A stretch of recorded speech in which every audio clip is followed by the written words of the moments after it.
If someone told you at 18 to move to a new country alone and figure out the language, the culture, and the finances by yourself, would you do it?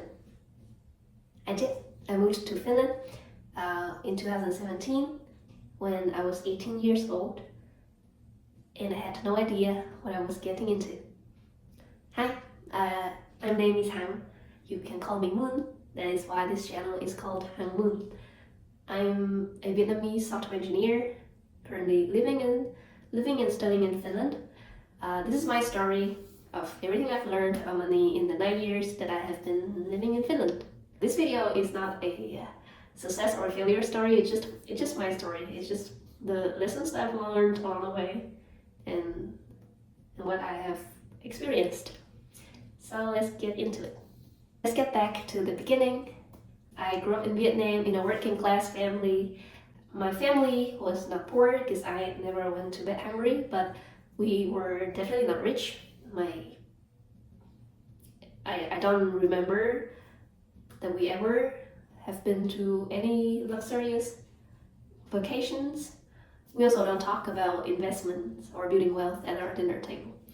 As Asian parents, my parents put a lot of focus on saving, and naturally I just followed their advice, and I was actually pretty good at it. Growing up, even though I only had pocket money from time to time to buy breakfast or buy snacks, I could still manage to save a good chunk of it. And an example is that every year for my mom's birthday, I always got some small gift for her. I think I was a responsible kid, or even until now, I think I'm pretty responsible with the saving part. But the more I grew up, the more I realized that saving is only part of the equation, and nobody, not my school, not my parents, taught me about the rest of it. So when I arrived in 2017 in Finland at 18 years old to Kokkola, a small city in the middle of nowhere, I didn't know anybody. I felt like I had discipline, but I had no knowledge to carry me forward. That brings me to lesson 1. Personal finance is not taught in school, and the earlier you learn it, the better. My first real wake-up call came when I was 21, and I got my first full-time paid internship. I remember the feeling when I received my first month's salary. In my bank account, it was more than 1,000 euros. To many people, that may be nothing, but at that time for me, it was a fortune. So, guess what I did with my first paycheck? I went and bought myself a Michael Kors bag. I never owned a designer bag before, and I thought that as the reward for myself, I deserved something nice, and I went ahead and I bought the bag, even though it was on sale. Still, I was excited about it, and I think this excitement feeling lasts for about 2 hours. Yeah, I'm not even kidding, because 2 hours of feeling like, oh, I've made it. I've got a new bag. Maybe it's just a bag. Like, it just sat there in my closet since then, and even now I use it maybe like 4 or 5 times per year, only on special occasion. So that was my first real lesson, that expensive things do bring joy, definitely, but only momentarily. What I was actually looking for, like security in finance, or feeling like I've made it, I think no purchase will ever be able to give me that. With that, let's go to lesson number 2. A savings account is not a retirement plan. So after a few months of doing an internship, I got a permanent contract, and I continued to do what was responsible. I saved. I watched the numbers in my savings grow, and I felt pretty good about it. But it was 2020 when the world was in lockdown because of COVID. That was maybe half a year after I started working full time. And You guys could remember maybe like the restaurants were closed, traveling was impossible.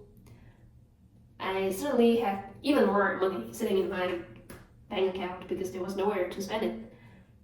And I was actually concerned about this saving account earning zero interest because it was 2020. There was a long period of time in Finland where the interest rate on every savings account was 0%. And I understood that inflation existed. I remember feeling very anxious about it because I know that the money that was sitting in my savings, it will only be losing its value over time. And I remember I googled something like how to not lose money because of inflation in Europe. And there was one video that said you should spend the money July when it still has values in it. And like after that video, I went out and bought some more stupid stuff. I cannot tell you what anymore, but that could not be all there was, right?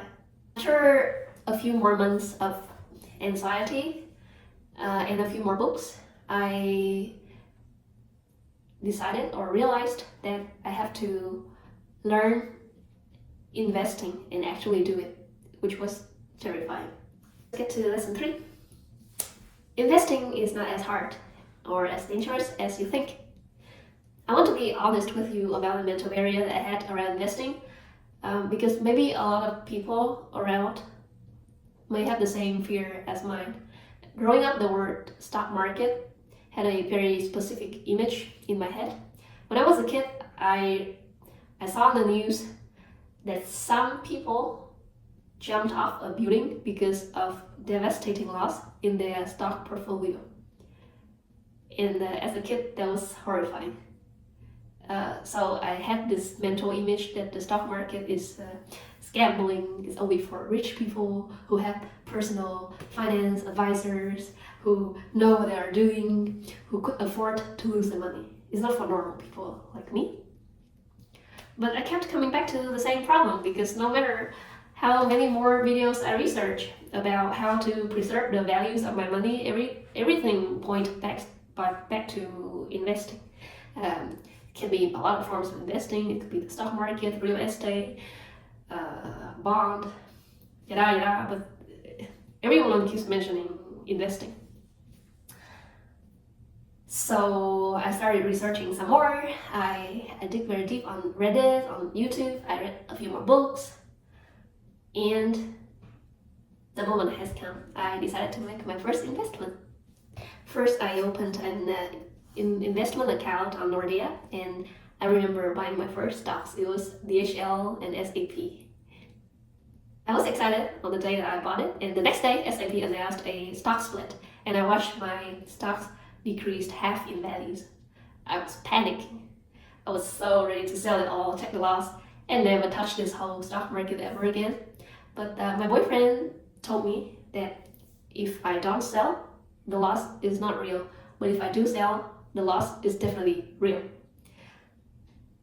And that stopped me in my track, calmed me down. And I remember I was thinking, like, even if I sell now, I got some of the money back, but I don't really need this money yet. So it also doesn't hurt me if I just leave it there and don't touch it. And actually it turned out pretty good. Like after 2-3 years, the SAP's stocks double in value, and the DHL also double, sometimes even triple in values. I would still say there was a big lesson in it, is that when I invest in something that I don't understand, it's more like gambling. And buying individual company stocks without actually understanding their financial sheet, their PE ratio, their competitive position, that is not investing. That's just playing guessing with money. And honestly, reading financial reports is not my field, or I'm not ready to spend many hours per day to do it. So I kept on researching to see if there's something else that I could do with my money. And after researching some more, there was an aha moment for me. It was the Warren Buffett experiment. You may have heard of it. Buffett. I don't know how to pronounce his name correctly. He bet that a simple low-cost S&P 500 index fund would outperform actively managed hedge fund over 10 years. And in the end, he won the majority of these fund managers in the performance. That really changed my approach to investing. So since then, I just keep it simple. I just invest in our index fund every month since then. And I don't panic anymore when the markets drop, because I have seen it go up and down quite a lot. And I just keep adding to it consistently. And compound interest is really the eighth wonder of the world. So if I could go back in time and give some advice to my 18-year-old me, I would give her 2 lessons. The first one is start investing now, before you feel ready, because there will never be a perfect moment. The best time is yesterday, and the second best time is today. So compound interest really works in favor of young people. And the second lesson would be only take advice from people who have actually achieved what you want to do. About where I am now, after 9 years in Finland, nowadays I have got an investment portfolio that I'm quite proud of. It's not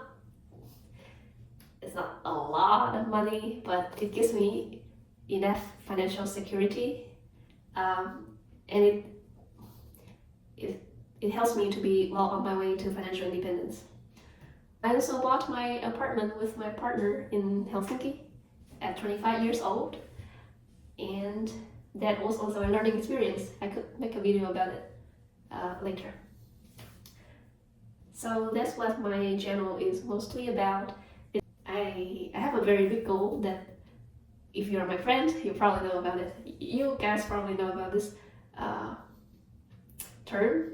Is FIRE, financial independence, retire early.